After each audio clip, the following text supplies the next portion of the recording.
ਵਾਹਿਗੁਰੂ ਜੀ ਕਾ ਖਾਲਸਾ ਸ੍ਰੀ ਵਾਹਿਗੁਰੂ ਜੀ ਕੀ ਫਤਿਹ। गुरुमत शहीद बाबा दीप सिंह जी। गुरु ग्रंथ साहब जी की बीड़ की स्थापना के बाद थोड़ी ही समय गुरु जी दमदमा साहिब ठहरे हैं। गुरुमती प्रचार सदका सिख लहर चलकर आप जी ने बाबा दीप सिंह को ताकत बख्शकर दक्षिण की ओर जाने की तैयारी की है। संगत ने बहुत वैराग में गुरु जी को विदा किया। गुरु की रहमत सदका और जीते जी सत्य से मिलाप होने पर बाबा दीप सिंह जी निर्भय और निर्वैर अवस्था के मालिक होकर विचार रहे हैं। गुरु अंगद देव जी की तरह गुरुमति को आगे चलाते हुए शब्द गुरु की हर तुक पर पहरा देते हुए मालवा के इलाके में जंगल में मंगल बना है। संगत अमृत पान कर गुरुवाली बनकर और गुरु मंत्र जाप द्वारा हरि रंग में रंगी हुई है। गुरु जी का हुक्म मानते हुए सिख संगत बाबा जी का हर वचन मानती है। संगत के सहयोग द्वारा बाबा जी ने संगत के स्नान के लिए सरोवर बनाना आरंभ किया है। बाबा जी एक महापुरुष की तरह संगत में रहते हैं। संगत तन द्वारा गुरु घर की इमारत का निर्माण और लंगर की सेवा करती है। संगत मन द्वारा गुरु शब्द सिमरन में गुरु जी की सेवा संभालती है। मालवा के इलाके में सिक्खी के निर्माण को बहुत बल मिला है। बाबा जी की ओर से शब्द की विचार सदका एक महान तीर्थ यात्रा में बुजुर्ग, नौजवान और बच्चे जीवन मकसद को जानने और पूरा करने में सोए अपना काम संभाल रहे हैं। गुरु जी का फुरमान है, तीर्थ नावन जो तीर्थ नाम है, तीर्थ शब्द विचार अंतर ज्ञान है। आसपास के इलाके में गुरुमति प्रचार सदका हर मनुष्य की जीवन शैली का आधार गुरुबानी बनी है। गुरुमति नियमों के अधीन हरि मार्ग पर चलते हुए सिख संगत की विनती पर बाबा जी ने विधान संजाओं के सहयोग द्वारा बच्चे से लेकर बुजुर्गों तक गुरुबानी पढ़ने के लिए गुरुमुखी पढ़ाने का भी समय निश्चित किया है। गुरु की कृपा से इन महान कार्य में योगदान डालने के लिए हजारों की तादाद में संगत आती जाती है। हरी रंग में रंगी संगत को देखकर बाबा जी को नाम खुमारी चढ़ी रहती है। गुरु घर की हर सेवा में गुरु सिख जत्थेदारों को अलग अलग कार्य सौंपे हुए हैं। लंगर की सेवा के लिए एक अलग से गुरु सिख जत्था हर वक्त तैयार रहता है। गुरुद्वारे की इमारत निर्माण में अलग जत्थे को काम सौंपा हुआ है।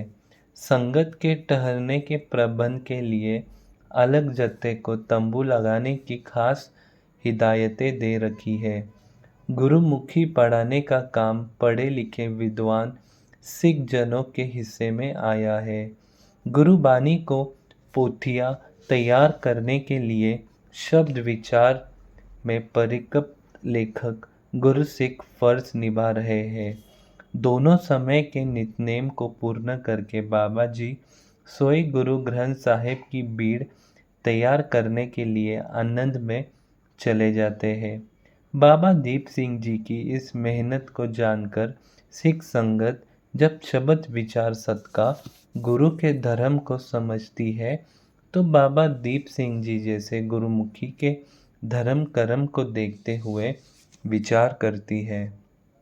गुरु जी का फुरमान है, किया सावण किया जागना, गुरुमुखी ते परवाना, जिन ससी ग्रास जिन सास ग्रास ना विसरे, से पूरे पुरख प्रधाना। करमी सतगुरु पाइए, अनदिन लागे ध्यान, तिनकी संगति मिली रहा, दरगे पाइए मान। सौदे वाहो वाहो उच्चरिए, उठ डे भी वाहो करेनी, नानक ते मुख उजले, जी निठ उठी संभालेनी। खंडा और तेग चलाते में महारत के लिए और जंग में अपना बचाव करने के लिए गतके जैसी कलाबाजियों में नौजवान सिखों के जत्थे तैयार हो रहे हैं। घुड़दौड़ में पहलवानों की कुश्तियों ने रंग बांधा हुआ है। प्रशिक्षण के समय जीतने और हारने वाले को बाबा जी स्वयं शाबाशी देते हैं।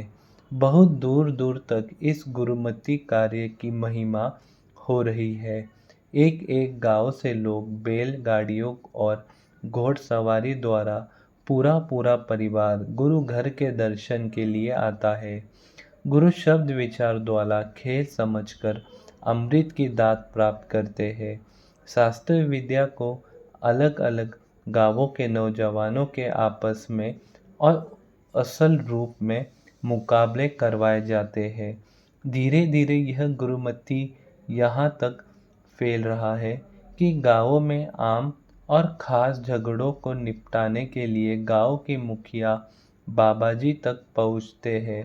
गुरुमति सफर में बाबा जी द्वारा हर गांव में एक गुरु सिख जत्थेदार नियुक्त किया हुआ है, जो गांव के युवाओं को गुरुमति मार्ग पर चलाता है और गरीबों की रक्षा को अपना फर्ज समझता है।